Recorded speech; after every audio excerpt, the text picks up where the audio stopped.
सभी दोस्तों को गुड मॉर्निंग। आप सभी लोग अच्छे होंगे और आप सभी की तैयारी अच्छी चल रही होगी। मैंने आप सभी को पहले से इंस्ट्रक्शन दे रखे हैं कि एनसीईआरटी बुक्स को पढ़ते रहिएगा। मैं ऐसा उम्मीद कर पा रहा हूँ कि आप लोग पढ़ रहे होंगे और अब आप लोगों की हिस्ट्री की जो एनसीईआरटी है वो समाप्त हो जानी चाहिए। 2-3 दिन के बाद होगा तो फिर से मैं एनसीईआरटी बुक्स से आप लोगों को फिर से मैं एक बार पूछ लूंगा। उसके बाद जो है दूसरा सब्जेक्ट में फिर प्रवेश करवाएंगे। तब तक एनसीईआरटी को अच्छे से पकड़ बना लीजिए। अब आप जो पढ़ रहे हैं और एनसीईआरटी बुक को पढ़ रहे होंगे तो दोनों में आपको अब काफी जो जिस मैच्योरिटी के साथ एनसीईआरटी बुक को पढ़ने की आवश्यकता है वो आप फील कर पा रहे होंगे। तो आज से जो आपके टॉपिक्स चलेंगे हिस्ट्री में, सिंधु घाटी सभ्यता के बारे में आप पढ़ेंगे आज से, और ये काफी इंपॉर्टेंट टॉपिक है और बहुत ही डिटेल्ड आप पढ़ेंगे। यहाँ से जो क्वेश्चंस आते हैं हमेशा एग्जामिनेशंस में आते हैं, चाहे वो यूपीएससी का एग्जामिनेशन हो या स्टेट पीसीएस का। ये टॉपिक कुछ ज्यादा ही यहाँ से देखा जाएगा तो क्वेश्चन आपको मिलेंगे। 1 या 2 क्वेश्चंस हमेशा आते रहते हैं और ये टॉपिक है भी बहुत विस्तार में है, ये पढ़ना है आपको, बहुत विस्तृत है क्योंकि इसके डायमेंशंस जो है काफी हैं। क्योंकि ये सभ्यता जो है उत्पत्ति हुई वो अपने आप में एक अनोखा है कि सभ्यता उत्पत्ति कैसे हुई, तो वहां से आपको क्वेश्चन होगा ओरिजिन। उसके बाद इस सभ्यता ने बहुत सारी चीजें की हैं, जैसे नगर को बसाए हैं, तो नगर से रिलेटेड बहुत सारे इसमें नगर हैं इम्पोर्टेंट, वहां से क्वेश्चन। उसके बाद जो सभ्यता है, इस सभ्यता ने क्या किया कि साफ सफाई पर बहुत ध्यान दिया है, स्वच्छता से संबंधित जो कार्यक्रम किए हैं वहां से आपको क्वेश्चन बनते हैं। उसके बाद जो है ये सभ्यता का पतन कैसे हुआ, फिर सभ्यता में तकनीकी का बहुत जबरदस्त विकास हुआ था, तो उस एंगल पे भी आपको काफी क्वेश्चंस पूछे जाते हैं। क्योंकि ये सभ्यताएं जो नदी के किनारे बसी हुई थी, तो सभ्यता और नदी के किनारे, फिर इसने लिपि का आविष्कार किया है। भले आगे के आज के मनुष्य ने इसको पढ़ नहीं पाया, बट लिपि का जो आविष्कार किया है ये भी काफी इंपॉर्टेंट है, तो आपको यहाँ से भी क्वेश्चंस पूछे जाते हैं। तो ऐसे करके बहुत सारे डायमेंशंस हैं, तो अभी हम इसको खोलेंगे। सबसे पहले टॉपिक को खोल देंगे, हड़प्पन सिविलाइजेशन जब आप पढ़ते हैं तो आपको क्या क्या चीजों को पढ़ना चाहिए और किस तरह से इसको लगातार पढ़ते रहिएगा, इस पे पकड़ होनी चाहिए। जब मैं अपने टाइम में क्लासेस किया करता था तो उस वक्त जो है हम लोग को जो क्लासेस मिली थी हड़प्पन सिविलाइजेशन के, अप्रोक्स 100 आवर की क्लास दिए गए थे, 100 आवर। तब जाकर के हड़प्पा की जो पूरी गुत्थी थी उसको समझ पाए थे। तो अब सिंपल सा बात है, कोई भी टॉपिक पढ़ते तो एक समय मांगता है, लेकिन कम से कम 5 क्लास देंगे तब जाके हड़प्पन सिविलाइजेशन की सारी गुत्थी को आप समझ पाइएगा। क्योंकि एग्जामिनेशन में जो है, अब आप जो कोई कहेगा कि हम हवाई पढ़ाई करेंगे और एग्जामिनेशन बैठ जाएंगे और सफलता की वहां पे गारंटी, ये बहुत मुश्किल है। इसलिए हवाई पढ़ाई करने के बजाय जो है तरीका से पढ़ाया जाए, और तरीका से जब आप पढ़ते हैं तो उसमें समय तो लगता है। तो ये चीज मत सोचिएगा कि 5 दिन का क्लास लग गया, 6 दिन का क्लास लग गया। उसमें भी हम 5 दिन बताएंगे तो अपनी जिंदगी का जो मैक्सिमम मैंने एक्सपीरियंस गेन किए हैं और जो निचोड़ है वही देंगे हम, और मेन चीजें हैं वही बताएंगे। जानने के लिए तो इसमें बहुत कुछ है कि सभ्यता की जो पता की है, तिथि को पता किया गया है कार्बन 14, तो अब वो एक तकनीक है। कार्बन 14 के अलावा और भी टेक्नोलॉजी का इस्तेमाल किया गया है, क्लेवर तकनीक का इस्तेमाल किया है। उसके बाद जो है रेडियो एक्टिविटी का तो जो है उसको तो इस्तेमाल किया ही गया है, रिंग वाले तकनीक का इस्तेमाल किया गया, लेकिन C14 तकनीक का ज्यादा इस्तेमाल किया गया था। इसीलिए जनरली लोग कह देते हैं C14 तकनीक का। लेकिन जब नेट JRF का एग्जामिनेशन देंगे हिस्ट्री से, तो वहां पे उत्तर इस तरह से नहीं दिया जाता है जिस तरह से यहाँ आम नागरिक की तरह आंसर दे देते हैं, क्योंकि यहाँ जीएस के लिए आप पढ़ रहे हैं। हाँ, इसी जीएस में थोड़ा डीप लेवल में आपको बता दे रहे हैं तो ये चीज होता है, कोई भी चीज है तो उसका एक डीप लेवल अलग है और एक जनरल लेवल अलग है। तो जो आपसे उम्मीद किया जाता है एग्जामिनेशन में जनरल पर क्या, ये जनरल चीज को जानिए। बहुत डीप करके बहुत ज्यादा क्वेश्चन जीएस में तो नहीं पूछेगा, लेकिन हाँ जो ऑप्शनल में बैठिएगा हिस्ट्री लेके तो वहां तो डीप क्वेश्चन आपको पूछा ही जाएगा। तो इसीलिए 40% का जो क्राइटेरिया है ना, ये इतना आसान नहीं है। बहुत लोग को लगता होगा कि 40% है, बड़ा इजीली क्रैक कर लेंगे, हवा ही निकल जाएगा। यूपीएससी एग्जामिनेशन में इंग्लिश क्वालिफाइंग 25% है, मात्र 25% नंबर ला के इंग्लिश क्वालिफाई, यानी 300 में 75 नंबर ला के क्वालिफाई कर सकता है। उसमें भी बहुत लोग घोलट जाता है। तो चूंकि गलत फहमी में काफी लोग रहता है, इसीलिए बता दे रहे हैं कि 40% भी जो है ना वो बहुत भारी पड़ेगा, बहुत विद्यार्थी भारी पड़ेगा जो ढंग से नहीं। अभी समय है ना, अभी चूंकि आप ऑप्शनल के साथ साथ आप अपना तैयारी कर सकते हैं। ऑप्शनल क्या होता है, थोड़ा डीपली पढ़ना होता है और जीएस में थोड़ा कम डीपली पढ़ना होता है, दोनों के बीच तो यही डिफरेंस है। लेकिन हाँ अभी थोड़ा डीपली भी पढ़ लेंगे तो उसमें जीएस कवर हो जाता है। हाँ जब आप आंसर दीजिएगा तो थोड़ा प्रैक्टिस कर लीजिएगा। ऑप्शनल का जब आप एग्जामिनेशन देंगे तो प्रैक्टिस तो करना ही करना है, क्योंकि हल्के में लेने का नहीं है कि 40% क्वेश्चन ही ना बनाना है। तुक्का मारेंगे, हो सकता है निगेटिव डाल दे, वहां निगेटिव नहीं भी डाले तो 40% जो क्वेश्चन आएगा वो किस लेवल का आएगा ये किसी को पता है? तो हम लोग को पता है, क्योंकि ये बहुत डीपली रहता है। डीपली का मतलब होता है नॉर्मल ऑप्शनल के अलग बुक पढ़ने होते हैं। जो जीएस का बुक है उसको पढ़ के कोई कहेगा 40% क्वेश्चन सॉल्व करने का नहीं होगा, उसके लिए स्पेशल बुक है जो काफी डिटेल्ड में पढ़ने होते हैं।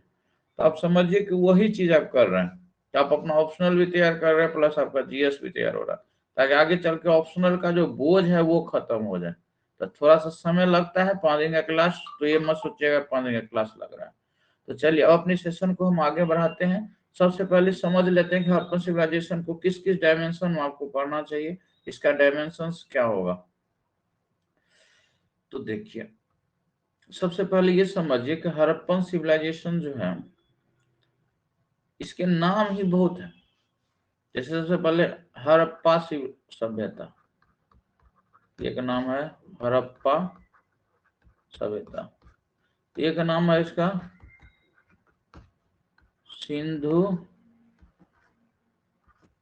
सिंधु घाटी की सभ्यता। एक नाम है कांस्ययुगीन सभ्यता।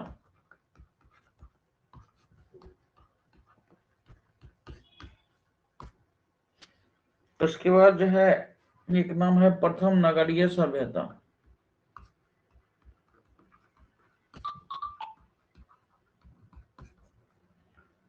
एक नाम है सरस्वती सभ्यता।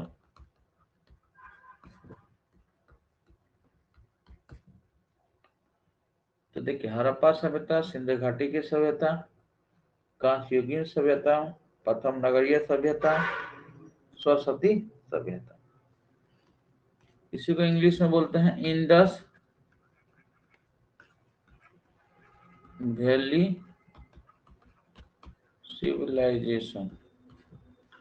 तो सबसे पहले देखिए इतने सारे नाम है, क्वेश्चन एग्जाम में बनेगा तो किसी भी नाम से पूछा जाता है, तो आपको सारे नाम स्पष्ट होने चाहिए।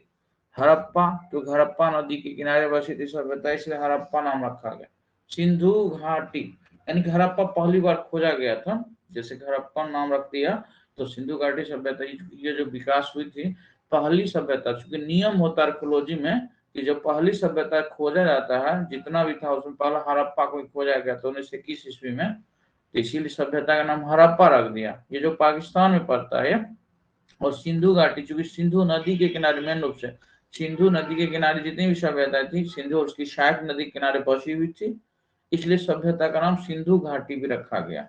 कांसा, चूंकि ब्रॉन्ज, इससे ब्रॉन्ज को डेवलप किया था इसलिए ब्रॉन्ज सिविलाइजेशन भी इसको कहा जाता है। और प्रथम नगरीय सभ्यता, तो नगर इसने बसाए थे, बड़े विस्तार से नगर बसाए थे, तो इसलिए इसको बोला जाता है प्रथम नगरीय सभ्यता, जो काफी इंपॉर्टेंट हो जाता है। और उसके बाद सरस्वती नदी के किनारे भी है तो सरस्वती सभ्यता भी इसको कहा जाता है। ठीक है, सरस्वती एक प्रमुख नदी है यहाँ पे, तो एक सभ्यता इसको सरस्वती के नाम से भी जाना जाता है। ठीक है, और ये बहुत इंपॉर्टेंट है इसलिए इसको ध्यान दीजिएगा। तो सबसे पहले मैंने नाम आपको समझा दिया। अब इस सभ्यता को और एंगल पे आप ले जाइए, अब इसको तोड़िए, किस में आपको पढ़ना क्या है। तो आप इसको जब देखेंगे तो सबसे पहले तो सभ्यता की उत्पत्ति जो है एक इंट्रोडक्शन होता है, तो पहले भूमिका पर हम लोग बात करेंगे। भूमिका या परिचय, ये एक सेगमेंट होगा आपका। दूसरा ही सभ्यता का कालक्रम को लेकर के भी थोड़ा है, तो डेट को हम लोग फिक्स करेंगे, ठीक है, क्योंकि इसका डेट्स देखिए अलग अलग जगह अलग अलग मिलेगा, ठीक है। जैसे कि कहीं पे कुछ मिलेगा, कहीं पे कुछ मिलेगा, लेकिन मैं जो एक डेट आपको दे रहा हूं इस सभ्यता को लेकर के, ये डेट बहुत कंफ्यूजिंग डेट है, हर जगह अलग अलग दे रखा है, लेकिन हम आपको 2700 BC से लेकर 1700 BC का डेट दे रहे हैं।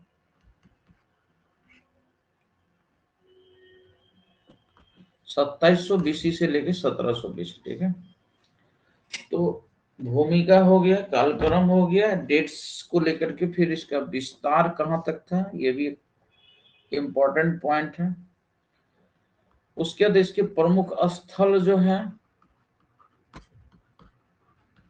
प्रमुख स्थल एवं विशेषताएं जो है एक पार्ट आपको रहेगा, इस पर भी आप देखिएगा। और आगे और भी हम एंगल लेते हैं, भूमिका, कालक्रम, विस्तार, प्रमुख स्थल एवं विशेषताएं।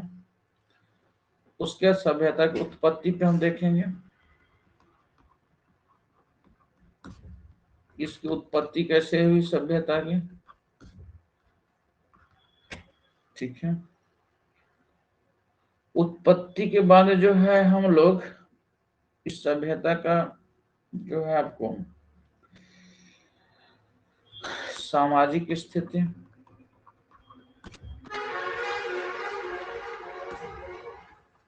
फिर इसकी आर्थिक स्थिति,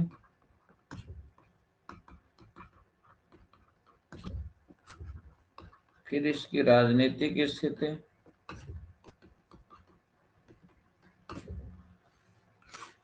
फिर सभ्यता की धार्मिक स्थिति,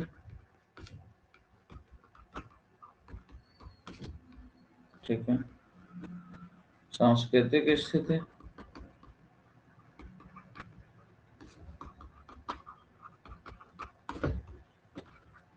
उसके बाद जो है आपको इसकी तकनीकी स्थिति,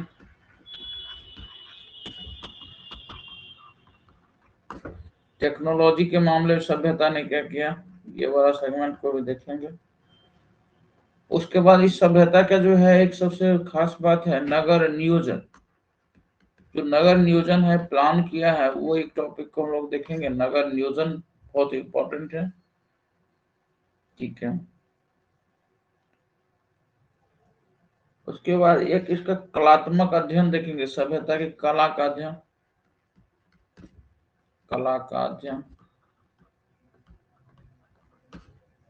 इसके कला को हम 8-9 भाग में देखेंगे, जिसमें लेखन कला के बारे में, जैसे हाथी दांत निर्माण कला बनाया है, मृदभांड कला बनाया है, तो उसमें इसके टेक्नोलॉजी को डिटेल में देखेंगे कि कला का अध्ययन में इसने जो टेक्नोलॉजी का इस्तेमाल किया है वो क्या किया है। तो कला का अध्ययन को डिटेल देखेंगे, अच्छे से देखेंगे। कला अध्ययन के बाद जो है इस सभ्यता के पतन के बारे में हम लोग एनालिसिस करेंगे। अंतिम जो हमारा सेगमेंट होगा, सभ्यता का पतन कैसे हो।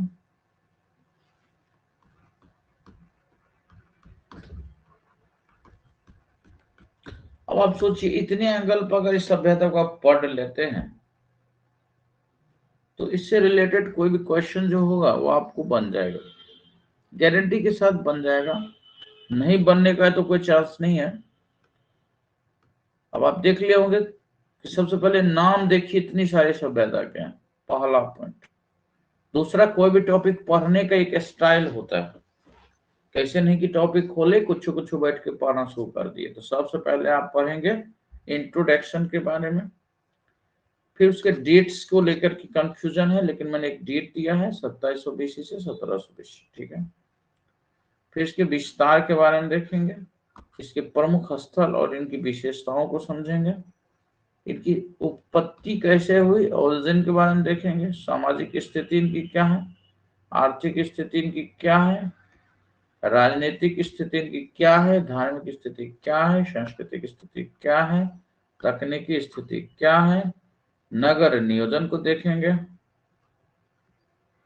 ठीक है, कला के अध्ययन के बारे में देखेंगे और फिर सभ्यता का पतन देखेंगे। ये एक तरह का बता दिए, ऑलमोस्ट क्वेश्चन का कवरेज एरिया यही है, ठीक है। अब सबसे पहले देखिए, आपका नाम को लेकर डिस्कशन लगभग कर दिए। हड़प्पा क्यों कहते हैं, तो हड़प्पा की पहली बार खोजाई हुई थी और इसकी खोजने के कारण जो आर्कियोलॉजी का नियम है, तो जिस सभ्यता की पहली बार खोज होती है जिस जगह की, जनरली उसी जगह के नाम पे पूरी सभ्यता का नाम रख दिया जाता है। तो एक तरह का ये आपको क्लियर हो गया होगा, इसमें दिक्कत नहीं है, यह नाम क्यों रखा गया, क्योंकि यही सवाल यही रहता है, कुछ नाम बदल के पूछ देगा तो बहुत कुछ सवाल नहीं आता समझ में, तो गलत कर जाते हैं। दूसरा नाम सिंधु घाटी की सभ्यता, जो कि सिंधु और उसके सहायक नदी के आसपास सभ्यता के बसे होने के कारण जो इसका नाम सिंधु घाटी रखा गया। और कांस्य युगीन, क्योंकि सभ्यता के लोगों ने क्या किया था, कांसा बनाया था, और कांसा बनाने के वजह से इसको कांस्य युगीन सभ्यता भी कहा गया है, ठीक है। ब्रॉन्ज सिविलाइजेशन कहा गया क्योंकि ब्रॉन्ज को इसने बनाया। उसके बाद जो है आगे है आपको प्रथम नगरीय सभ्यता, क्योंकि इसने नगर को डेवलप किया। ये जो सभ्यता है इसने विस्तृत नगर का निर्माण किया है, और ये सभ्यता भारत की पहली मतलब एक ऐसी सभ्यता है जो कि नगर को डेवलप किया है। तो नगर डेवलप करने के कारण जो है सभ्यता को नगरीय सभ्यता कहते हैं। और कुछ लोग सरस्वती सभ्यता कहते हैं कि सरस्वती नदी में भी इस सभ्यता का विकास है। तो ये कुछ ऐसे करके आप इसको नाम देख लिए, जान लिए। अब आपको करने कुछ नहीं है, अब टॉपिक को सेक्शन वाइज समझना है। सबसे पहले भूमिका समझिए, इंट्रोडक्शन भूमिका को, अब इसी को एक्सप्लेन कर देते हैं। अगर हम इसके भूमिका की बात करें, भूमिका या परिचय, तो आपको पता होना चाहिए कि ये जो सभ्यता है 13 लाख वर्ग kilometre, 13 lakh square kilometre, 13 lakh वर्ग किलोमीटर क्षेत्रों में फैली हुई सभ्यता थी, फैली हुई सभ्यता थी।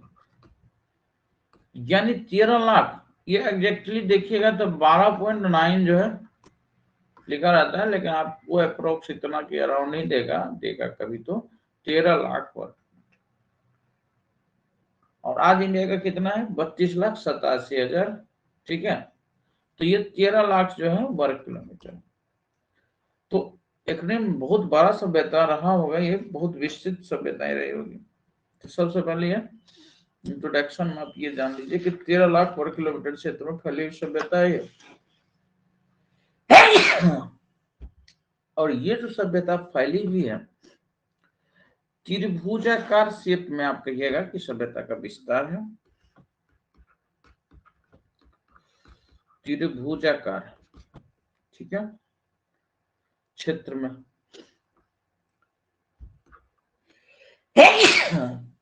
त्रिभुजाकार क्षेत्र में फैली हुई सभ्यता, यानी कि जो सभ्यता है आपको त्रिभुजाकार रूप में फैले हुए हैं। जैसे देखिएगा,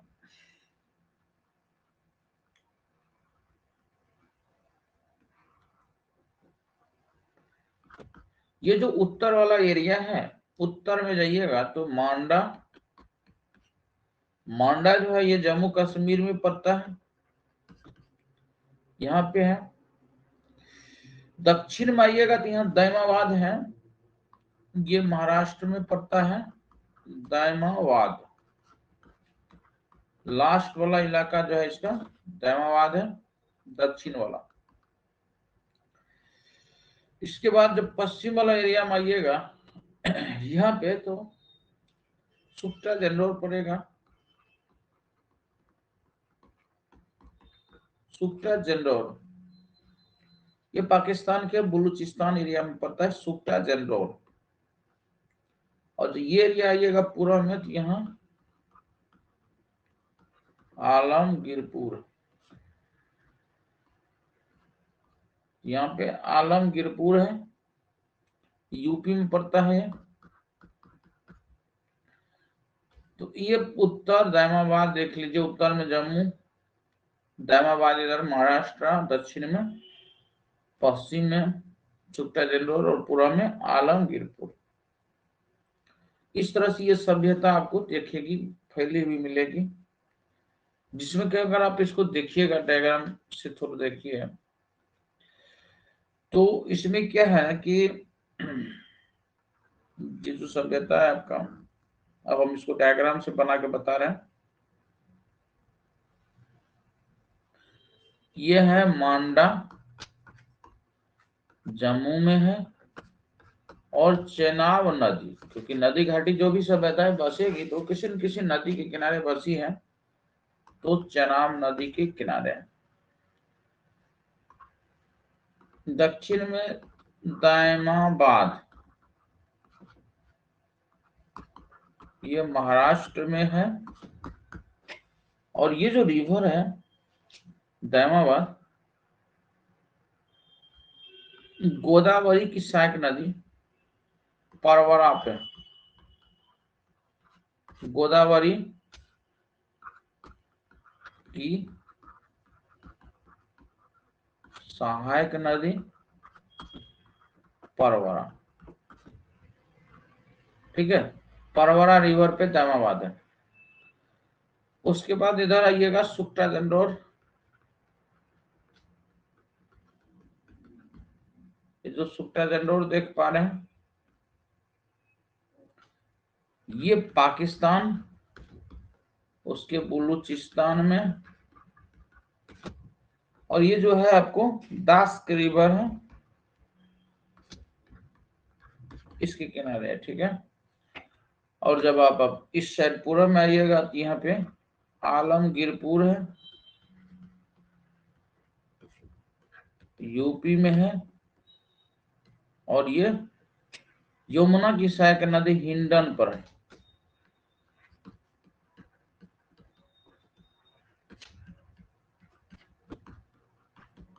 ये तो आपको पता होना चाहिए।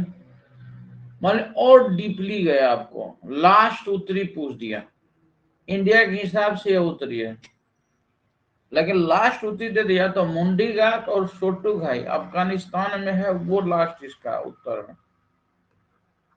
ऊपर वाला लास्ट लिख देते हैं, मुंडी घाट एवं सोरटू घाई,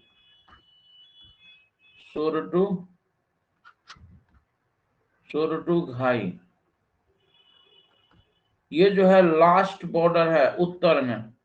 ये जो एरिया है अफगानिस्तान में पड़ता है, ठीक है, कहाँ पड़ता है, अफगानिस्तान,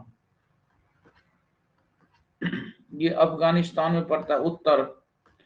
सवाल अगर बहुत डीपेस्ट आ गया, उत्तरी सीमा, मान लिया मांडा नहीं दिया, तो उस कंडीशन में आपको मंडीगाक और शोटू घाई मारना पड़ेगा, जो कि अफगानिस्तान में पड़ता है। बाकी ये सब अपनी जगह ठीक है, सुक्टा जनरौर, आलमगीरपुर और दायमाबाद। एक ये सवाल आपको पूछेगा कि कौन प्लेस कहाँ पे और ये किस रिवर के किनारे। एक तो यहाँ से सवाल बनने का ये तरीका है। दूसरा इसके लेंथ को लेके, जो ये वाला जो देख रहे हैं, ये टोटल 1600 किलोमीटर में फैला हुआ, 1600 किलोमीटर। ये जो विस्तार है ये वाला 1600, यानी कि पश्चिम से पूर्व या पूर्व से पश्चिम जो विस्तार है 1600 किलोमीटर है। और ये जो उत्तर दक्षिण देख रहे हैं ये 1400 किलोमीटर, 1400 किलोमीटर में सब है। तो ये भी बात आपको पता होना चाहिए कि उत्तर से दक्षिण कितना है और पूर्व से पश्चिम जो है ये सभ्यताएं कितनी किलोमीटर में फैली हुई हैं, ये एकदम क्लियर हो जानी चाहिए, पूरा पश्चिम उत्तर दक्षिण, ठीक है। और कौन कहाँ पे है ये आपको क्लियर होने चाहिए। ठीक है, कि पूरब में कौन, पश्चिम में कौन, उत्तर में कौन, दक्षिण में कौन, कौन नदी के किनारे, किस जगह, यूपी, महाराष्ट्र, जम्मू जैसे भी है, ये आपको क्लियर होने चाहिए। और किलोमीटर तो बिल्कुल क्लियर होने चाहिए। उसका एक बात और क्लियर होनी चाहिए कि जो सिंधु घाटी सभ्यता है, इसकी जो जलीय सीमा है वो 1300 किलोमीटर। यहाँ नोट करके लिख लीजिएगा, नोट सिंधु घाटी सभ्यता की जलीय सीमा की जलीय सीमा 1300 किलोमीटर। जो इसकी वाटर बाउंड्रीज थी वो 1300 किलोमीटर पड़ती थी। तो आपको ये बात भी दिमाग में रखना है। और ये सभ्यता के 13 लाख वर्ग किलोमीटर से ये विस्तार से पता लग जाता है कि सभ्यता कितनी विस्तृत होगी। अपनी समकालीन सभ्यताओं से काफी बड़ी थी, डबल थी।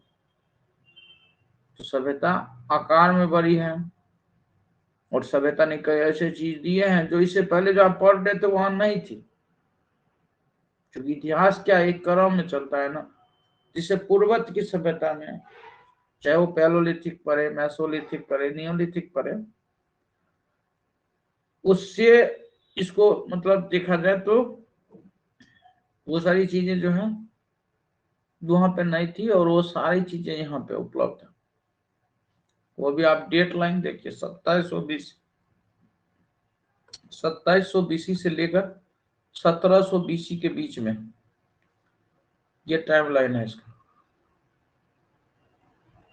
इस समय में ये उपलब्ध है, आप अंदाज लगा सकते हैं।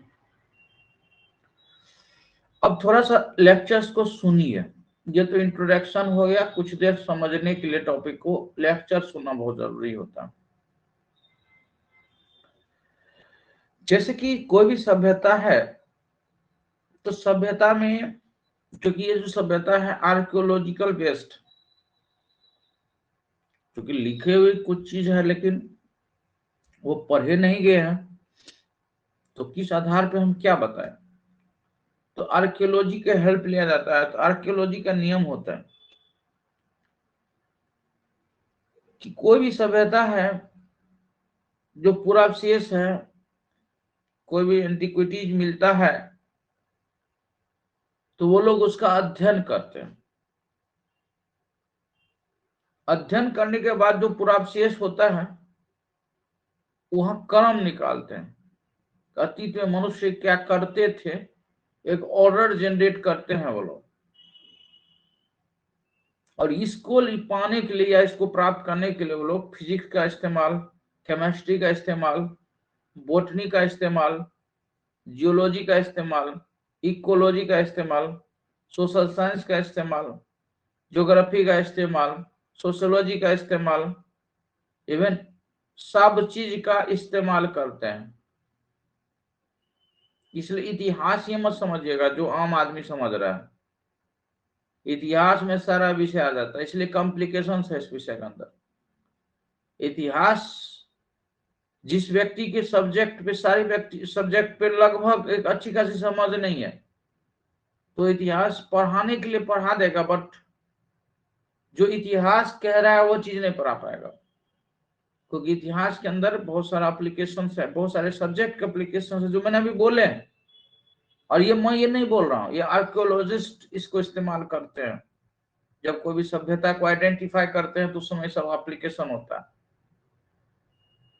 अब आर्कियोलॉजी के रूल को समझिए। आर्कियोलॉजी, चूंकि सभ्यता आर्कियोलॉजिकल बेस्ड है, मैं ये लेक्चर के थ्रू समझाना चाह रहा हूँ। ये नहीं कि मतलब इसको लिखने की जरूरत है, बस समझ के भी बहुत सारी चीजों को दिमाग में रखना होता है।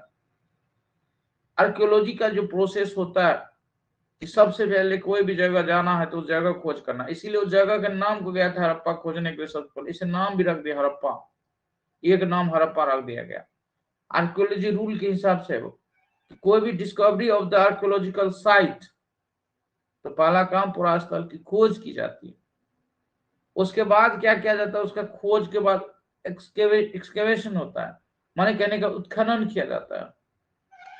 उत्खनन होने के बाद क्या किया जाता है, उसके अंदर लेयर निर्धारण होता है कि सभ्यता है तो कितने लेयर है इसमें।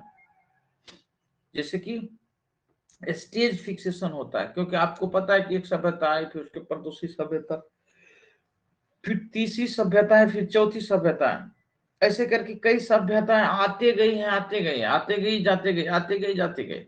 इसलिए मैंने सभ्यता और संस्कृति को एक्सप्लेन किया हुआ कि सभ्यताएं जो है वो समाप्त होती है, संस्कृति समाप्त नहीं होती, क्योंकि एक सिविलाइजेशन है तो वो समाप्त होगा। हड़प्पा के लोगों ने नगर बनाया, इतना अच्छा घर बनाया, सब कुछ बनाया, सड़क बनाया, वो तो समाप्त हुआ। लेकिन हड़प्पा के लोगों ने जो मातृ देवी की पूजा पे जोर दिया, वो उसकी संस्कृति आज भी हमारे समाज में है।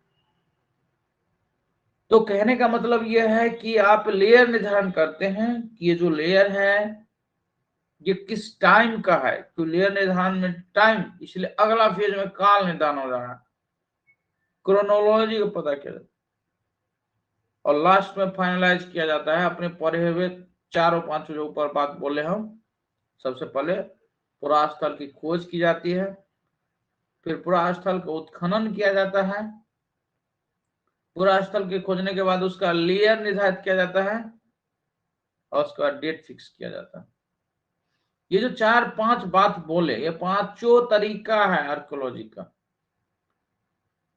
क्योंकि आप कोई भी टॉपिक को पढ़ रहे हैं तो आपके अंदर एकदम उस टॉपिक में मुझे खुद को रमा दीजिए, खुद को इन्होंने समझिए समा दिए हैं, खुद को इंक्लूड कर दीजिए।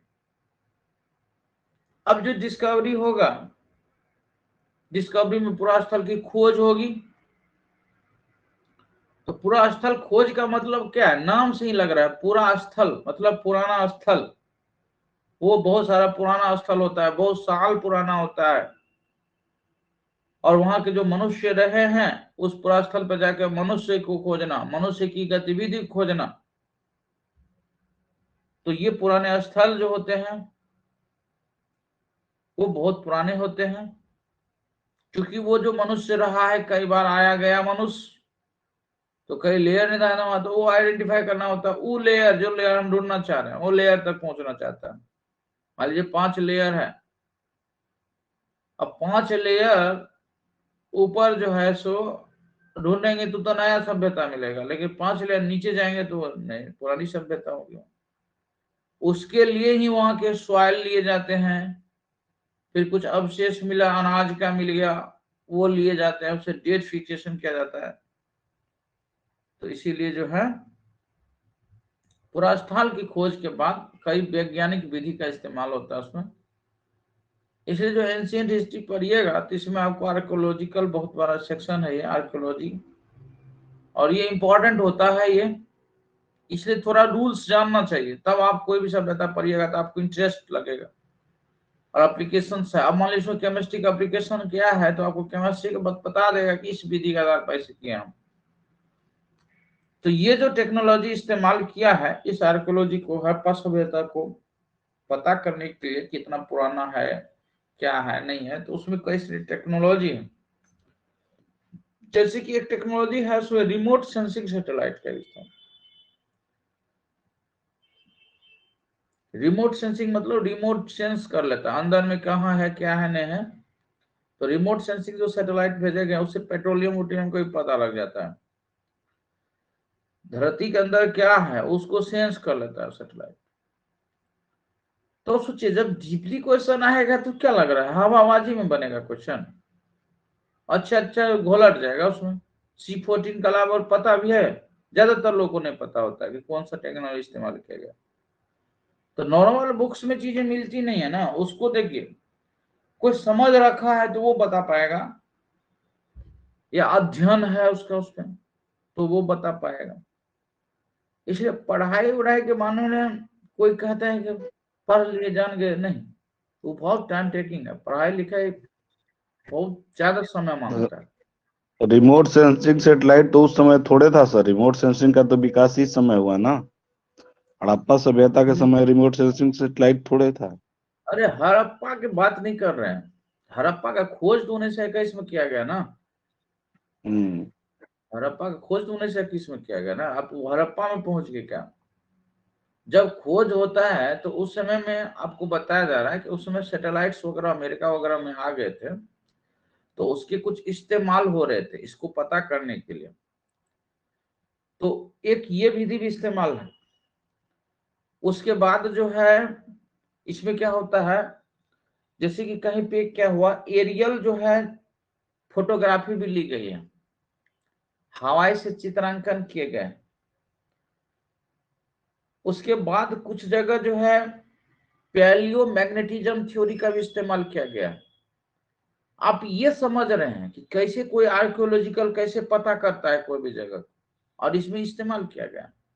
बस केवल C14 कह लेने से नहीं हो जाता है, C14 का ठीक है, C14 एक विधि है उसमें, लेकिन जो आर्कियोलॉजी है जिसमें बता दिए कि सारे विषय आके प्रवेश कर जाता है हिस्ट्री के अंदर, सारे विषय के कॉम्बिनेशन आ जाते हैं, वही है फाइंड आउट करते वक्त जो है वो इस्तेमाल करता है सब चीज को।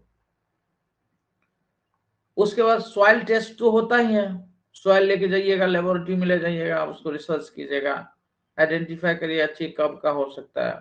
पहले तो लोग अनुमान लगाएगा, इसलिए अभी डिटेल आप समझिएगा, हड़प्पन सिविलाइजेशन के बारे में पहले अनुमान लगाया गया था, कितना पुराना होगा नहीं होगा, होगा अंदाज, कंफ्यूजन था।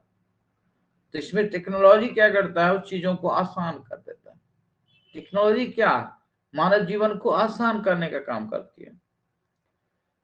तो कहने का मतलब है कि ये सारी चीजें हड़प्पन सिविलाइजेशन से संबंधित हैं, क्योंकि इसमें 1500 से ज्यादा स्थल की खोज हुई, और 1920-21 में हड़प्पा जगह की खोज हुई। हड़प्पा का फेज भले 2720 है, उस समय में तो नहीं खोज किया, उस समय सभ्यताएं थी, बट आगे चल के 1920-21 ईस्वी में हड़प्पा जगह की जब खोज की गई थी, तब जाकर के ये सारी चीजें आ गए थे, तो इसका इस्तेमाल किया गया था। और यही आर्कियोलॉजी के नियम के हिसाब से सभ्यता का नाम हड़प्पा सभ्यता रखा गया, क्योंकि जगह पे जाने के बाद जितने तकनीक मैंने बताए थे उस सब तकनीक को इस्तेमाल किया गया। इसके बाद अभी और भी तकनीक है जो आगे बात करेंगे। एक राउंड में ऐसे होता है, फर्स्ट राउंड में जाके कोई भी जगह स्पॉट करते हैं तो वो यही विधि का इस्तेमाल करता है। अभी तो स्पॉट किए हैं प्लेस को, उसके बाद प्लेस से जो सामान मिलेगा फिर उसको फिर दूसरी तरह से एनालिसिस करते हैं। अब सेकेंड चरण में आइए, पहले स्पॉट हो गया, हाँ यहाँ यहाँ है। दूसरा चरण जब आते हैं तो ये उत्खनन का दौर शुरू होता है। उत्खनन कहने का मतलब हुआ खुदाई, खोदते हैं। ये तो क्लियर है कि भाई ऊपर गए देख लिए उससे तो नहीं पता लगा लीजिएगा ना, तो खोदना पड़ेगा। खोदने के बाद क्या होगा, बहुत सारी चीजें उसमें रहेगी, वो मिलेंगी आपको। फॉर एग्जाम्पल के लिए खाने पीने की चीजें, अनाज मिल सकते हैं, खाने पीने की चीजें, या उपयोग में की गई सामग्रियां मिल सकती हैं, या हो सकता है कि उनका जो जीवन है, सामाजिक जीवन, आर्थिक जीवन, राजनीतिक जीवन, धार्मिक जीवन, सांस्कृतिक जीवन, उसके कुछ रूप देखने को मिल जाए, या उसने कला के क्षेत्र में बहुत रुचि ली हो वो दिख जाए। तो उस आधार पर एनालिसिस होता है। तो खुदाई जब करते हैं तब हम लोग क्या करते हैं, उत्खनन के बाद, जो उत्खनन का काम इतना आसान होता नहीं है, सभ्यता कब का है, आप खोदने कब चले हैं, और आज खोद के दिखा दीजिए थोड़ा पास सभ्यता जहाँ जहाँ है, आदमी मार के नहीं भगा दे पुलिस को, ये सब प्रशासन को। तो रीजन एक आदमी बस गया, जहाँ हड़प्पा थे आज एक लेयर में आदमी ऊपर बस गया उसके ऊपर। अब कोई खोदेगा तो हॉरिजॉन्टल खोदिएगा तभी बहुत कुछ पता चलता है, वर्टिकल में क्या पता चलेगा। हॉरिजॉन्टल खोदेगा मतलब वह कितनी घर वगैरह को आपको उखाड़ के फेंकना पड़ेगा, तब ना आप उस लेयर तक पहुंच पाइएगा। उसके ऊपर घर है, आज ऊपर बस्तियां हैं। तो ये खुदाई जो होता है थोड़ा महंगा सौदा होता है, बहुत महंगा खर्च आता है, पहला समस्या इसमें यह है। दूसरा, जो आम आदमी जो बस जाता है उसको हटाना पड़ेगा, सही मायने में हड़प्पा का अध्ययन करना है तो। लेकिन ये है बात 2021 की, तो उसमें थोड़ी आबादी कम थी, अप्रोक्स 40 करोड़ के अराउंड फिगर में आबादी थी उसके नियर में, तो आराम से उसको खुदाई किया जा सका था। क्योंकि इंडियन गवर्नमेंट और पाकिस्तान, क्योंकि भारत पाकिस्तान अलग हुआ नहीं था, बट दोनों देश ध्यान दिए थे इस पे, और बाद में आजाद हुआ तो दोनों ध्यान दिए, भारत की सरकार भी और पाकिस्तान की सरकार भी। तो ये चीजें हैं। और उसके बाद जो है उत्खनन के दो मेथड होते हैं। एक वर्टिकल मेथड से उत्खनन किया जाता है। अब आप सोच रहे हो कि लिख क्यों नहीं सर? इसलिए नहीं लिख रहे कि फिर आप लिखने लगेगा हर चीज लिखना नहीं है, बहुत चीज समझना है। बदलो सोचेंगे कि बोले जा रहे हैं, लिख नहीं रहे, लिख इसलिए नहीं रहे आप, हर चीज समझना भी बहुत चीज है, हर चीज को माइंड में रखना होता है। आप एक मेथड समझ रहे हैं, आर्कोलॉजी का रूल्स कैसे है, कैसे एप्लीकेशन होता है आपका सभ्यता के पास, या आप कोई भी आर्कोलॉजिकल साइट खोज होगा तो आप खुद अंदाज लगा लीजिएगा, अच्छा ये प्रोसेस उसमें हुआ होगा, ऐसे प्रोसेस करेगा।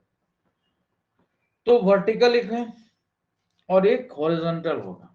तो वर्टिकल खोदना इसलिए आसान होता है कि चलिए आप जो रिमोट सेंसिंग सैटेलाइट है उसके माध्यम से आप पता कर लेंगे, वर्टिकली कर लेंगे। लेकिन हॉरिजॉन्टली के लिए तो बहुत भाई बस्ती हटानी होगी, आपको लोगों को हटाना होगा, बहुत बड़े लेवल पे खुदाई करनी होगी, फिर वहां फंड की समस्या होगी, फाइनेंशियल समस्या आ सकती है। तो इसमें लेबर कम लगता है, ऊर्ध्वाधर में मेहनत कम लगता है, समय कम लगता है वर्टिकल वाला। लेकिन इससे आप बहुत कुछ पता नहीं लगा सकते। पता अगर सही मायने में लगाना है तो हॉरिजॉन्टल खुदाई करना पड़ेगा। तो मान लीजिए छोटे लेवल पे ही लेते हैं, वर्टिकल कर लिया, करने के बाद छोटे स्थल को खोद भी लिए, काम चलो साक्ष्य भी लेके चले गए, और उसके बाद उसका एनालिसिस किए हम लोग। तो एनालिसिस करने के बाद जो है क्या होता है, जो उसके रिपोर्ट तैयार होते हैं वो बहुत ज्यादा मतलब आयाम को कवर नहीं करता है, बहुत मल्टी डायमेंशनल अप्रोच को कवर नहीं करता है। तो इसलिए वर्टिकल वाला जो है बस ये कहिए। और हड़प्पा सभ्यता के जो करवरी है 1500 प्लस स्थल ऐसे हैं जो वर्टिकल खुदाई हुए, 1500 प्लस स्थल खोजे गए हैं, तो जिसमें 99% से ज्यादा स्थल वर्टिकल खुदाई हुआ है। इसीलिए हड़प्पा की गुत्थी सुलझ नहीं पाई है, अनुमान आधारित ये टॉपिक रह गया। सही से अगर हटाया जाता, हॉरिजॉन्टल खुदाई की जाती, तो शायद और भी कई साक्ष्य मिल जाते हैं जिसके बेस पर ये पता करना आसान हो जाता है हड़प्पा सभ्यता के लोग जो है रियल में क्या चीज थी। क्योंकि लिपि पढ़ लिए जाते तो बहुत सारा चीज आसान हो जाता। इसलिए ज्यादातर जो उत्खनन है ध्यान रखिएगा वर्टिकल तरीके से किए गए हैं।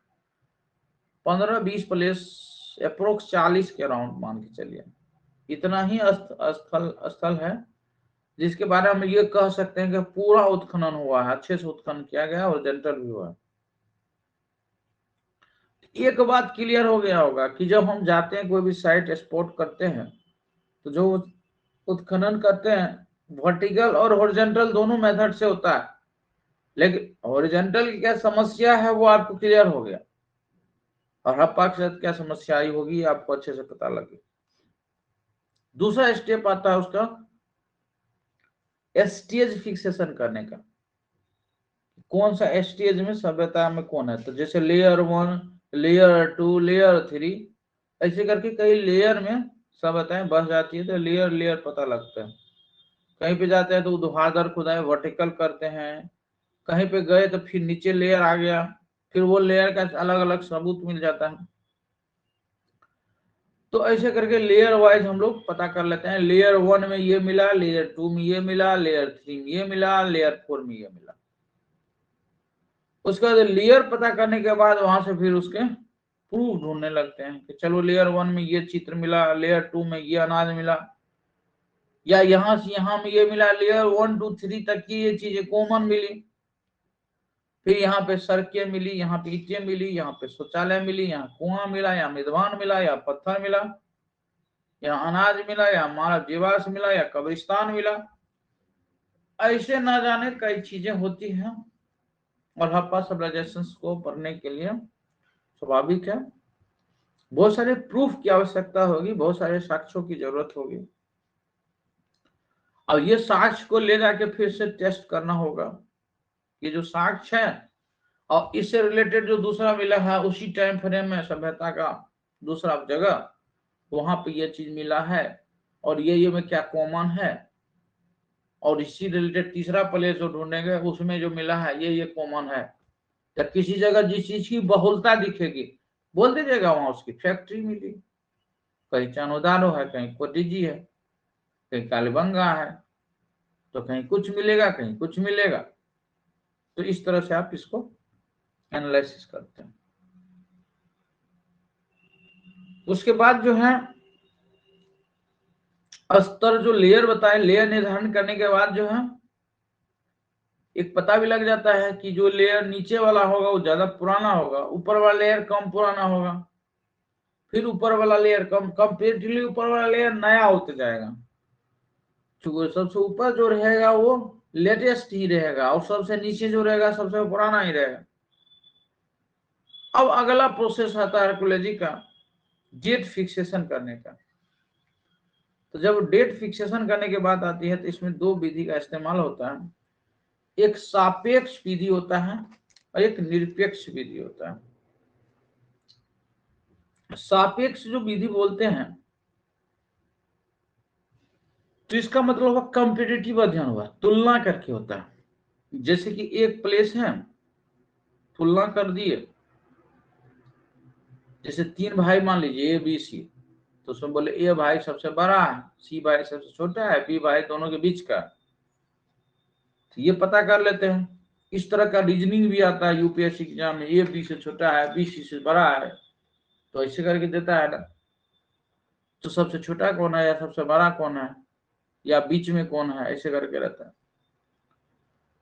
तो इसमें रिलेट कर लेते हैं, ठीक है।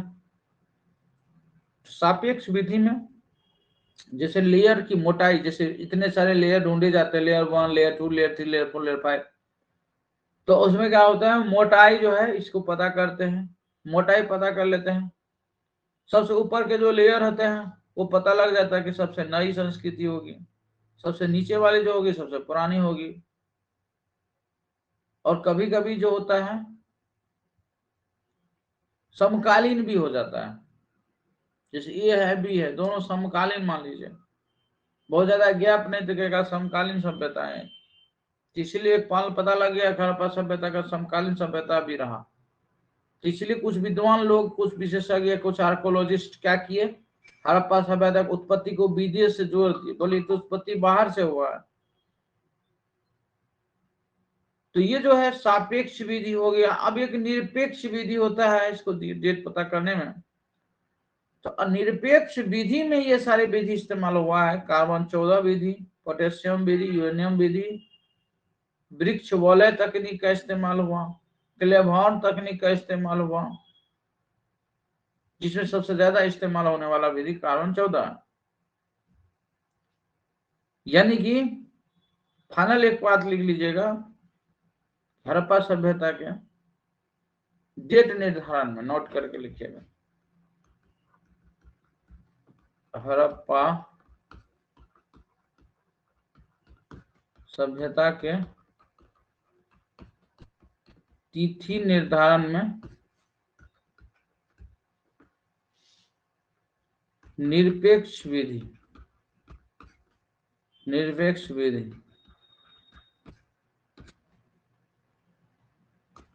एब्सोल्यूट मेथड का इस्तेमाल अधिक किया गया।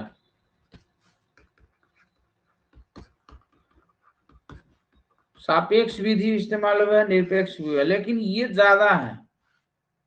और इसके अंतर्गत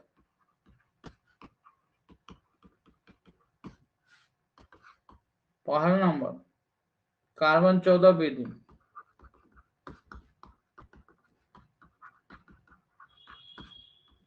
ये आइसोटोप टेक्निक पर आधारित होता है, आइसोटोप्स समस्थानिक, कार्बन 14 विधि। दूसरा पोटेशियम आर्गन विधि,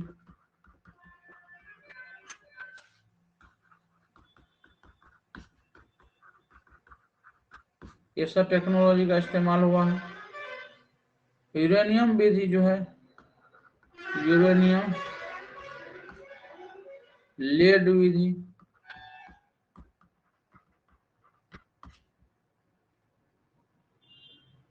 bricks wall, ring wall technology,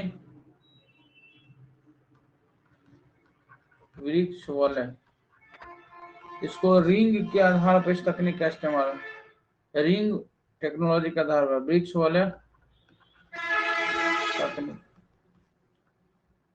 क्लेवार तकनीक,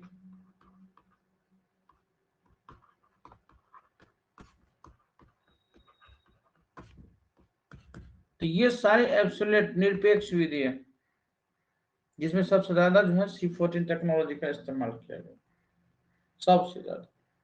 तो आपको सवाल पूछा जाता है कि C14 तकनीक कैसी विधि है, तो निरपेक्ष विधि मारिएगा आंसर। सब बैक कीजिए सर। हाँ, इसमें देखिए हड़प्पा सभ्यता के तिथि निर्धारण निरपेक्ष विधि का इस्तेमाल अधिक किया गया है। हड़प्पा सभ्यता के तिथि निर्धारण में निरपेक्ष विधि का इस्तेमाल अधिक किया गया है।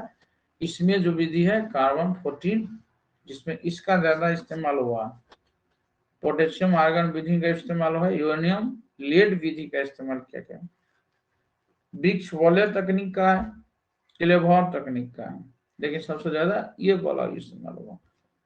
ठीक है, तो इस तरह से ये इंपॉर्टेंट है। अब इस सभ्यता को जहां जहां मैंने बताया मोटा मोटा आपको, उत्तर का, दक्षिण का, पूरब का, पश्चिम का, सारा सभ्यता के बारे में बताया कि कहाँ पे कौन है, कहाँ पे कौन है। देखिए एक बात है इंटरेस्टिंग, जब आप पढ़ाई करते तो टाइम का पता नहीं चलता, मैं बताते चला गया और देखिए टाइम कितना अच्छा खासा निकल गया। तो यही सब चीज होता है, अच्छे से पढ़िएगा तो आप खो जाते हैं, टीचर भी खो जाता है, उसको भी लगता है कि चलो हम मतलब वो कर रहे हैं, पढ़ा रहे हैं, टाइम का भी नहीं पता। इसलिए पढ़िए, जब भी ध्यान रखिएगा, जब आप पढ़िए और आपको टाइम का पता न चले तब समझिए आप पढ़ा अच्छा कर रहे हैं। खो जाइए, जिस दुनिया में गए उसी में खो जाइए। ऐसे ही आइंस्टीन वगैरह के बारे में बताया जाता है कि वो जब जाते थे तो वो भूल जाते थे, मतलब बाथरूम में गए तो बाथरूम में उसका रिसर्च चलने लगता था दिमाग में, कई घंटा बाथरूम में रहते थे, उसकी वाइफ परेशान हो जाती थी कि भाई इसको हो क्या गया। तो मतलब वो होता है कि आप जो दुनिया में है वो खो जाइए। हड़प्पा पढ़ रहे तो लगे हड़प्पा में जाकर आप खुद ही आर्कोलॉजिस्ट है, खुद ही उसको रिसर्च कर रहे। अब देखिए अब इस चेन को हम आगे बढ़ाते हैं, तो जितने भी प्लेसेस हैं जो कि हड़प्पा सभ्यता से संबंधित इतने सारे प्लेसेस हैं जो नॉर्मल बुक में तो खैर नहीं है, नॉर्मली ये सब जाना, हड़प्पा, मोहनजोदड़ो, आमरी, सुक्टाजेंडोर, चानुतारे, कोडजी, ये सब जगह मिल जाएगा। कालीबंगा, रोपर, रंगपुर, लोथल, प्रवास, रोजडी, ये तो सभी लोग जानते हैं। दसलपुर, धोलावीरा, सुलकोटारा, बनावली, मांडा, देमाबाद, आलमगीरपुर, राखीगढ़, ये सब जानते हैं। लेकिन जब इसके डीपली पार्ट में जाइएगा, जैसे कि मोन्डिगाक, सोरटुघाई, देमराश, घुंडई, सुक्टाजेंडोर, सोतकाको, ठीक है, डीपली आने लगेगा तब कम जानकारी मिलने लगता है। डाबरकोट, रानी घुंडई, गुमला, मोसखेर, जलीलपुर, सरायखोर, नौशहरो, गवेरीवाला, सक्कररोरी, डाबरकोट, ऐसे बहुत सारे प्लेस है, बालाकोट, अल्हदीनो, ये क्या है, हड़प्पा सभ्यता से जुड़ा हुआ प्लेसेस है। तो तब ये मिलेगा ही नहीं। महेश्वर, मालवर, भगतरो, तो आप जब ढंग से पढ़िएगा तब ना उम्मीद कीजिएगा हाँ ये सब्जेक्ट को मैं ढंग से पढ़ाई क्वेश्चन में बना लूंगा, जब हवाबाजी कीजिएगा तो कहां से मिलेगा। इसे ऐसे बहुत सारे प्लेस के बारे में आप जानेंगे। ये प्लेस में फिलहाल इसलिए बोला कि सभ्यता की खोज के जो भौगोलिक विस्तार है इस पे नजर सबसे पहले 1826 ईस्वी में चार्ल्स मेंशन नामक व्यक्ति, वो भी पुरातत्वविद थे, उसकी पड़ी। उसने सबसे पहले हड़प्पा जगह का दौरा किया। इसलिए मैंने बोला ना हड़प्पा जगह बाद में भी हड़प्पा कहीं खोजा तो वहीं से नाम रख दिया हड़प्पा। तो चार्ल्स मेंसन नाम आपको याद रखना होगा कि 1826 ईस्वी में सबसे पहले हड़प्पा जगह पर जो पुरातत्वविद गए थे वो थे चार्ल्स मेंसन। और ये जो हड़प्पा है ये पाकिस्तान में है। पाकिस्तान के एक जिला है माउंट गोमरी जिला है, उसी में एक जगह है नए साहिबाल है, और ये रावी नदी के तट पर इसका दौरा किया। तो बस वो टीला दिख रहा था उसको। अब टीला के अंदर घुसिएगा, डेट फिक्स कीजिएगा, लेयर फिक्स कीजिएगा, पूरे साइंस के जितने तकनीक का है जो इस्तेमाल करिएगा तब ना कुछ कुछ पता करेगा। वो टीला देखा, अनुमान लगाया, कहा कि ठीक है पुराना होगा, बस पुराना होगा कह के निकल गया वहां से। पुराना होगा तो जाकर के भाई उसको खोजिएगा ना। तो उसने कुछ सामान कलेक्ट किया और वहां से लौट किया। बस चार्ल्स मेंसन इसलिए इंपॉर्टेंट हो गया कि वो जगह पे गया, दौरा किया, इसलिए वो इंपॉर्टेंट हो गया। और उसके बाद जो है वो कोई विशेष निष्कर्ष नहीं निकाल सके, बस बोले एक टीला होगा, और टीला होगा तो कोई विशेष उसने अनुमान नहीं किया। तो चार्ल्स मेंसन इसलिए इंपॉर्टेंट है, पहला व्यक्ति, इसलिए आगे लिखिएगा चार्ल्स मेंसन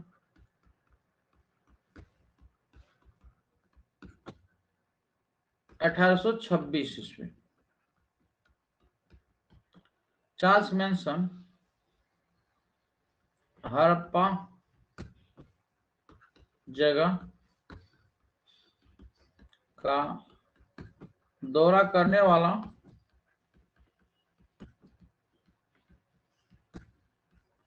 पहला व्यक्ति।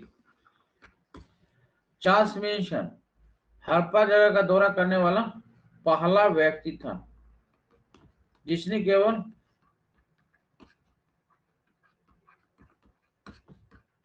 अनुमान लगाया कि यह सभ्यता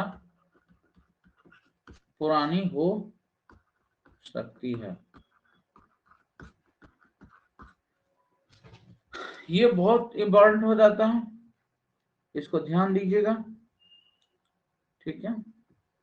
अब हम आगे की ओर बढ़े। चार्ल्स मेंसन का ये रहा, ये नाम आपको माइंड में रहना चाहिए, बहुत बार पूछा गया है। हड़प्पा सभ्यता का सर्वप्रथम दौरा करने वाला व्यक्ति कौन था? ये था चार्ल्स मेंसन, जो 1826 ईस्वी हड़प्पा सभ्यता का दौरा किए, बट अनुमान लगाए थे कि ये पुरानी होगी और कुछ इसका ज्यादा नहीं रहा। एक स्टेप पे ये इसलिए किया है। दूसरा स्टेप में जब आइएगा तो 1856 और 1872, अब इसमें इंडियन हिस्ट्री के हिसाब से देखिएगा तो रेलवे ट्रैक का डेवलपमेंट हो रहा था, ठीक है। क्योंकि अंग्रेज जो है रेलवे का विकास बहुत तेजी से कर रहे थे। 53 ईस्वी में उसने चला भी लिया रेलवे को, और ये जो है 56 में डलहौजी का फेज चल रहा है। डलहौजी विकास के लिए ही जाना जाता है, उसने बहुत ज्यादा विकास किया इंडिया में।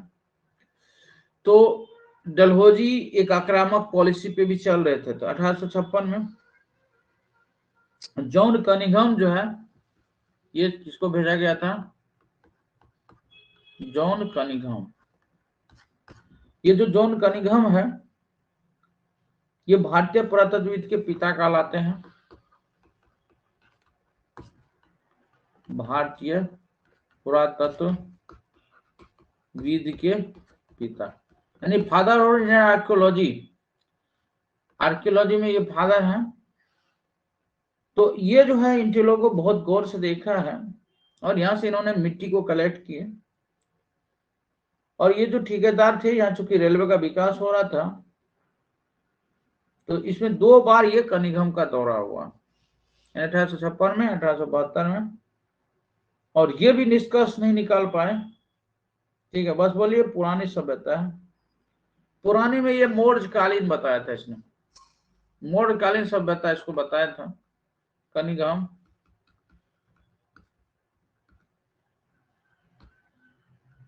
जॉन कनिंघम इस सभ्यता को मौर्यकालीन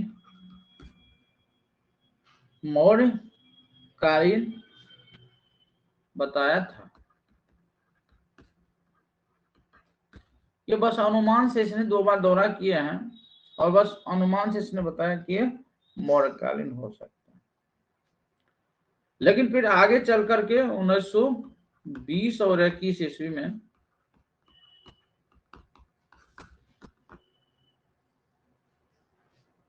इस समय में भारतीय पुरातत्व विभाग के महान निदेशक मार्शल थे।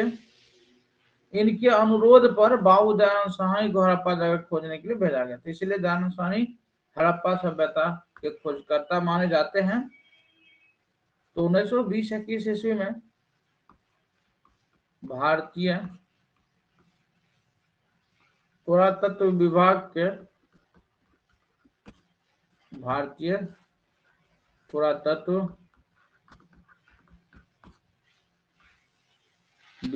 के ये डायरेक्टर जनरल थे, महानिदेशक मार्शल के, यानी भारतीय पुरातत्व विभाग के महानिदेशक कौन थे? मार्शल। ठीक है, ये मार्शल के अनुरोध पर, जो मार्शल थे इसके अनुरोध पर बाबू दयानंद साहनी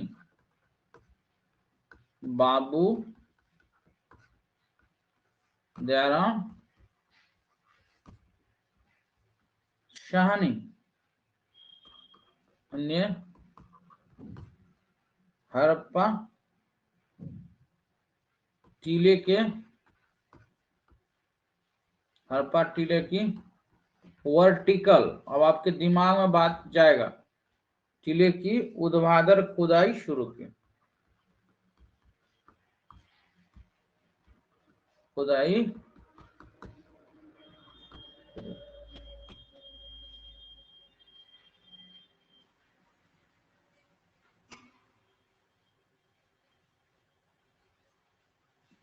और फिर 21-22 में 1921-22 ईस्वी में जॉन मार्शल के अनुरोध पर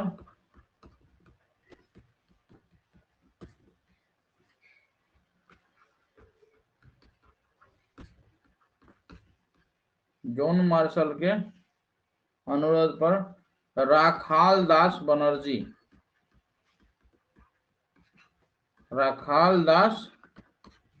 बनर्जी ने सिंध क्षेत्र के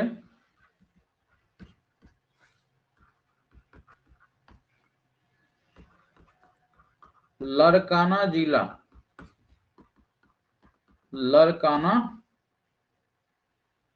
जिला के सिंधु नदी के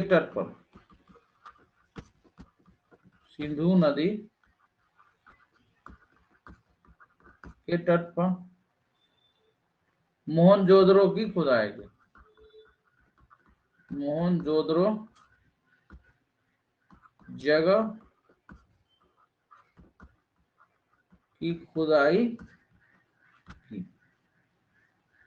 इसने 1921-22 में जॉन मार्शल के अनुरोध पर, अब यहां से हाईलाइट हो गया आपका हड़प्पा सभ्यता। अब ये ग्लोबल लेवल पे न्यूज पहुंच गए।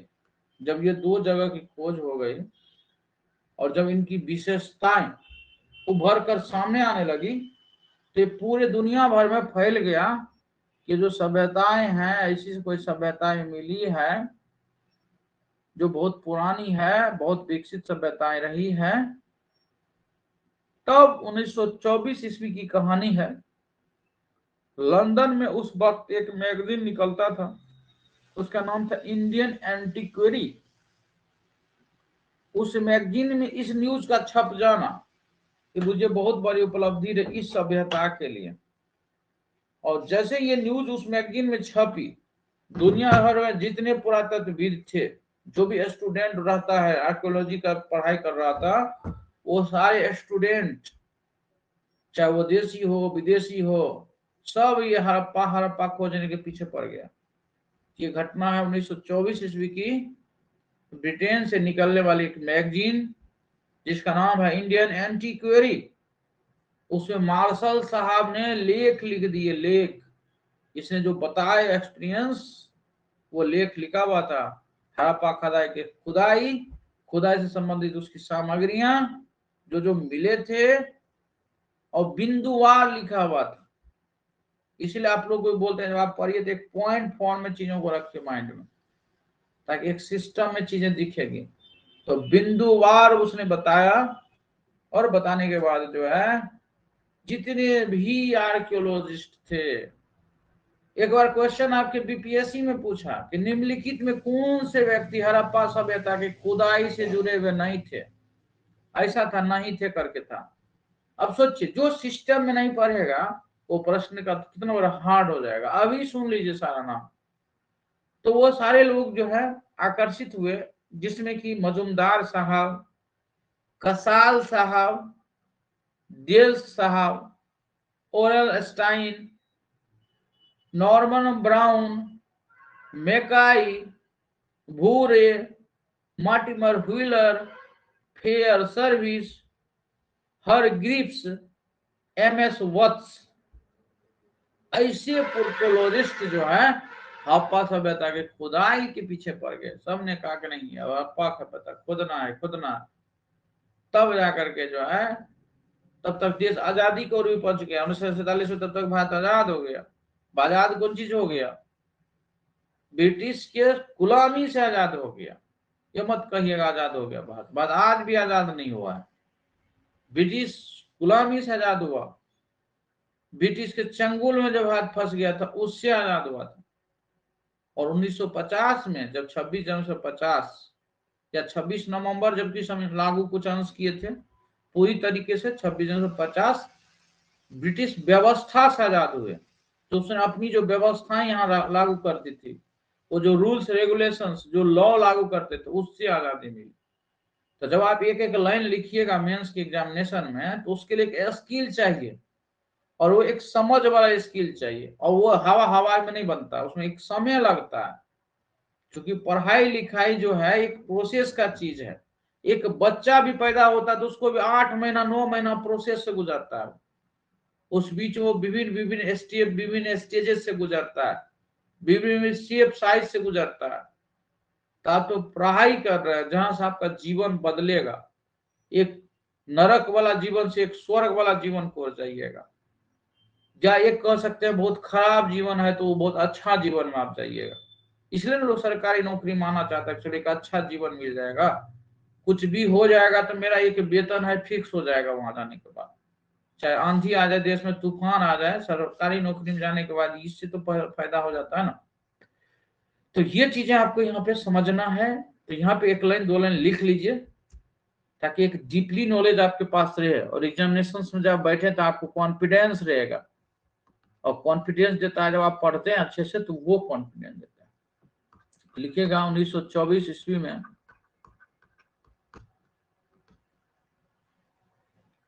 लंदन से निकलने वाला है, लंदन से निकलने वाले मैगजीन जिसका नाम था इंडियन एंटीक्वेरी, लंदन से निकलने वाला मैगजीन इंडियन एंटीक्वेरी में जॉन मार्शल के लेख में, जॉन मार्शल के लेख छपे थे। ठीक है, जिसमें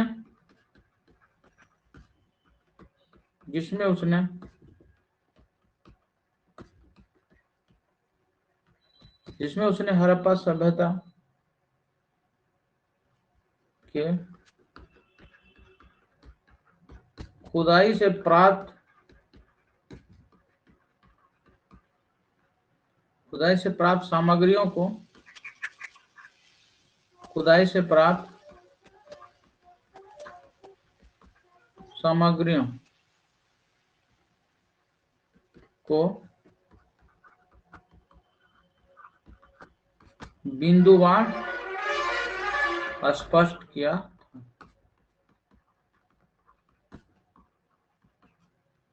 बिंदुवार स्पष्ट किया था,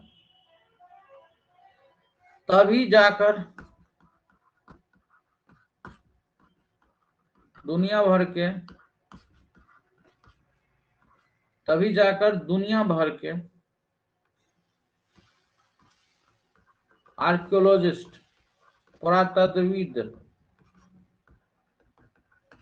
भारत की ओर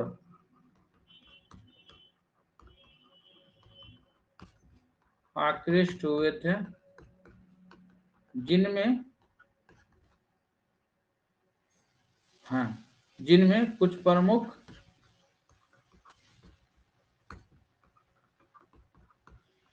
पुरातत्वविद हैं।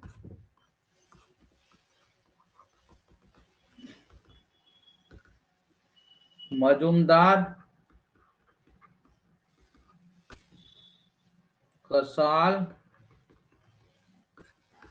ये सब हड़प्पन सिविलाइजेशन के खुदाई से जुड़े हुए हैं, दिमाग में रख लीजिएगा। यानी कि पूछ दिया फिर क्वेश्चन और डीपली लेके चल गया तो फिर पता ही नहीं लगा कौन है। तो मजूमदार है, कसाल है, डेल्स है, ओरल स्टाइन है, नॉर्मल ब्राउन है,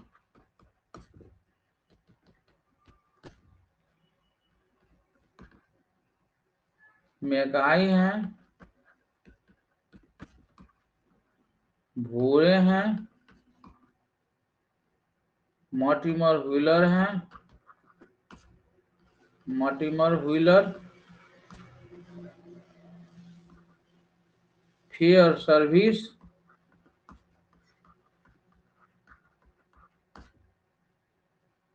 Majumdar, Casal, Dales, Aurel Stein, Norman Brown, Mackay, भूरे, Mortimer Wheeler, Fairservis, Hargreaves,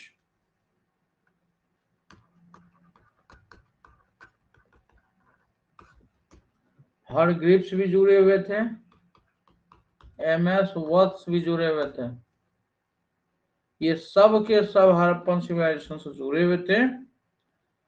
अब कल के लेक्चर में आप ये पढ़िएगा कि भारत जब आजाद, हाँ बैक कीजिए सर,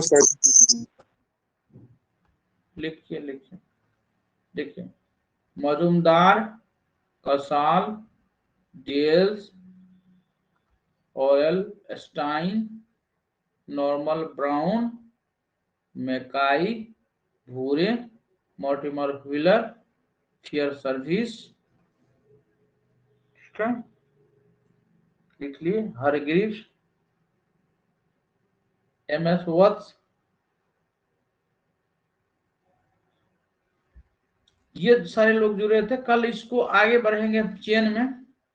1920 से लेकर 1947 तक किन किन हड़प्पन सिविलाइजेशन की खोज की गई थी, हड़प्पन के रिलेटेड तो प्लेसेस थे, किसको किसको खोजा गया था। फिर आगे 85 तक देखेंगे, 60 से 85 तक देख लेंगे, 47 से 60 और 60 से 85 एक सीक्वेंस में देख लेंगे तो माइंड में रहेगा ये प्लेस कब खोजे गए और कौन खोज करता थे वहां से जुड़े हुए। तो इससे आपके जो सवाल हैं यहाँ से कोई भी बनता है तो आप बना लेंगे आराम से। तो अब अगर गनेरी वाला इंडिया का था सर साइड, कौन गनेरी वाला, बेनेरी,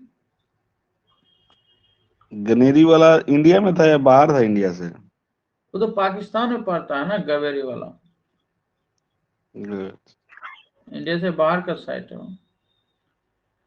और जो एक साइट है जैसे कि देखिए, मतलब जो हड़प्पा सभ्यता से जुड़ा हुआ है कुछ प्लेसेस मैंने ऐसे भी आपको बताए थे जो एकदम नए हैं पूरा। जैसे फॉर एग्जांपल के तौर पर अगर आप देखते हैं, जैसे मैंने आपको बताया था मुंडीगाक, सोटघाई, देमरासी, रानी घुंडा, इसका कुछ नाम लिया था मैंने। ये क्या है ना कि ये अफगानिस्तान की ये संस्कृति है, ठीक है ना। जैसे कि मैंने आपको कुछ नाम ऐसे भी लिए थे जो इंडिया से एकदम बाहर है, जैसे तरकाई किला है, ये पाकिस्तान में है, तो ठीक थोड़ा है। नोट करवा सर, ये सब थोड़ा नहीं याद अरे रहता है। सब वही तो पता है ना, बहुत इतना डिटेल में नहीं पूछा जाएगा ना, इसीलिए हम कुछ चीज को इग्नोर किए हैं, जो बहुत इंपॉर्टेंट है वही बताया गया। अगर सारे के सारे आप पढ़ने लगिएगा तो बहुत ज्यादा आपको हो जाएगा, और आता नहीं है ना क्वेश्चन, इसीलिए मैं मेरे जो अपने एक्सपीरियंस हैं उस एक्सपीरियंस का इस्तेमाल करते हुए बहुत सारा चीज को हटाया गया है। अगर सबको ले लीजिएगा तो आप नॉलेज के लिए तो आपके पास आ जाएगा, सही है, बट एग्जाम के हिसाब से वो नहीं आ रहा है क्वेश्चन। हाँ, कोई भी सवाल है, डीपली सवाल आएगा तो आपको तुरंत पकड़ में आ जाएगा कि ये जो क्वेश्चन है ना, ये बहुत आसान आपको लगेगा। सच है, ये बात सच है, इसलिए उसको छोड़ दिया गया है। आप सीधे हड़प्पन सिविलाइजेशन की ओर आ गए हैं, और हड़प्पन सिविलाइजेशन से सवाल रेज होता है। अब आपको इस टॉपिक पे कमांड इतना अच्छा से करवा देंगे कि हड़प्पा के कोई भी सवाल आएगा तो आपके दायरे से बाहर नहीं जाएगा। आप गलती कीजिएगा तो अपने बेवकूफी की वजह से गलती कीजिएगा, अदरवाइज आपके नॉलेज की वजह से गलत नहीं होगा। क्योंकि रिवीजन आप नहीं करिएगा, पढ़ तो लीजिएगा, रिवीजन नहीं होगा तो फिर गलती के चांस बनेंगे। अब इतने सारे मैंने फैक्ट्स आपको बताए हैं, नाम लिए हैं, ये नॉर्मल बुक के बियॉन्ड है, नॉर्मल बुक्स में नहीं मिलेगा। और प्लेसेस जो मैंने बताए हैं, बहुत सारे प्लेसेस आपको बता देंगे जो एग्जामिनेशन में आपको ऑप्शनल में आएगा, तो वो छोड़ेंगे नहीं, क्योंकि जितने प्लेसेस मैंने बोले थे बहुत सारे ऐसे प्लेस थे जो बंदरगाह थे। नॉर्मल तो लोथल लोथल तो जनरल स्टडी में लोथल पूछेगा, लेकिन बालाकोट, अल्हदीनो, ये सब जो बंदरगाह है ये बहुत फेमस फेमस बंदरगाह है उस समय का। ये इंडिया से बाहर का है, बट कनेक्शन तो है हड़प्पा सभ्यता से उसका, पाकिस्तान के वो सारे प्लेसेस है। तो आप इंडिया के पाकिस्तान के इंपॉर्टेंट इंपॉर्टेंट प्लेसेस को देख लेंगे तो हो जाएगा, क्योंकि उस समय इंडिया पाकिस्तान तो एक ही साथ था ना। तो ये चीज है, तो कल आगे क्लासेस लेंगे तो फिर बात करते हैं इस पे। अब जो है आपको आज के सेशन को आप क्लोज करेंगे। आप लोग अच्छे से पढ़िए, बढ़िया से मन लगा के पढ़िए।